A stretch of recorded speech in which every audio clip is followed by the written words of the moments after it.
Okay, social media tech world, Sunny Lenarduzzi is our expert. Hello, on two screens at the same time. It's so much going on. Periscope is the word of the week. We've heard Periscope, we've heard Meerkat. You're going to introduce You Now. What is Periscope all about, and why should we be live streaming our lives here? Well, I guess it's the same question as everyone was asking at the beginning of Twitter as well. It's like, well, why do we want to talk about our lives? Why do we want to write 140 characters about our lives? But there's a lot of benefits to live streaming. Of course, there's a lot of weird trends, too, that are happening. So I'm live streaming right now, by the way. Hello, everyone. But on Periscope, there's a weird one with fridges. Hey, you might want to pan up. Oh, yeah, you know, that's a weird shot. No, I'll pan up. I'll pan up. Hello, everybody. So there's a weird trend on Periscope right now where people are looking inside their fridges, and that's kind of taken off. But we've also had Chris Hadfield take a look on Periscope, and people are joining the conversation that way. Lots of CEOs, Ryan Holmes of Hootsuite, he's been doing a lot of Q&As with people that people absolutely love. So it just adds a whole new level of transparency. And just like any other social media platform, if you're adding some sort of value and giving back and educating your audience, they're going to love it. I see the value with live events. Now we're looking at the camera in the back right here, but maybe back out of the camera just to show the interface, because I see Periscope as a winner because of its integration with Twitter, and it's easier for people to migrate from Twitter to say, okay, I'm going to include the live stream. So is that the big leg up when it comes to Periscope versus... Oh, it's now saving the stream for us. And how long do the stream stay on Periscope, by the way? Okay, so this is one of the benefits to Periscope versus Meerkat.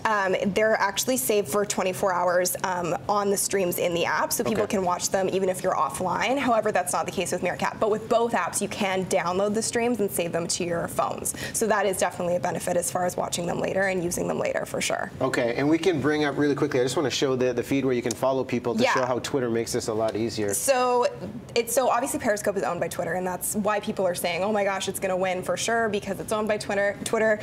So there's native integration with Twitter. So in this list here, you can see who on your Twitter contacts is actually using the app. You can follow them. Makes it really easy. Also, it pushes to Twitter if you choose to do so, whereas with Meerkat, Twitter's cut off some of the functionalities of the app because obviously it's a direct competitor to Periscope, so you can't as easily find people who are using Meerkat and live streaming, so it's harder to find your contacts. Okay, show us the interface for Meerkat, because that one I'm relatively unfamiliar with. Meerkat came out about a month ago, yeah?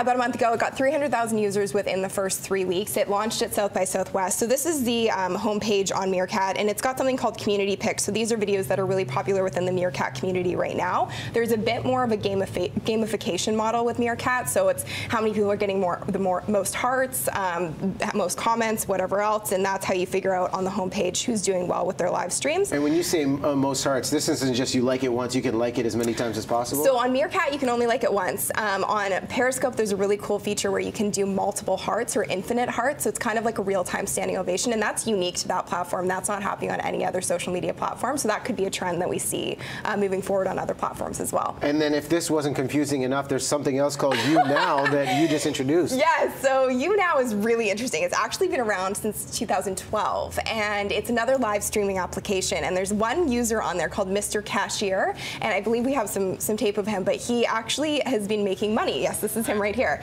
He literally works at a deli, and he live streams his life every single day, and he talks to the audience in between serving customers, and people on this platform, you can send the hosts of the live streams digital gifts. You can send them money. So people are making between $500 and $15,000 if they're top users on this platform. Just some guy in front of a camera who's a cashier. It's very strange. So yes, I can understand why people are saying, well, why the heck do you want to live stream your life? I find You Now is more of a voyeuristic platform, and there isn't a ton of real value coming from the broadcast, whereas with Periscope and with Meerkat, we've seen marriage proposals, we've seen behind the scenes of conferences, we've seen brands take it behind the scenes to show how their processes work. So from a business standpoint, there's huge value because you're building the relationship and deepening the relationship with your audience by being really authentic and transparent about what you're doing behind the scenes. We've got to wrap right now, but out of the three, which one is the winner in your eyes? Oh, it's hard to say. I'm not a psychic. Meerkat got there first, so they could win. Periscope, I like the interface better, but it's going to be interesting to see who gets on Android first, because neither is on Android yet. We'll give it some time and see how it plays out. Sunny, thanks so much. Thank you. All right, going to take a break. Top news stories coming up on the other side. Of course, youtube.com/SunnyLenarduzzi.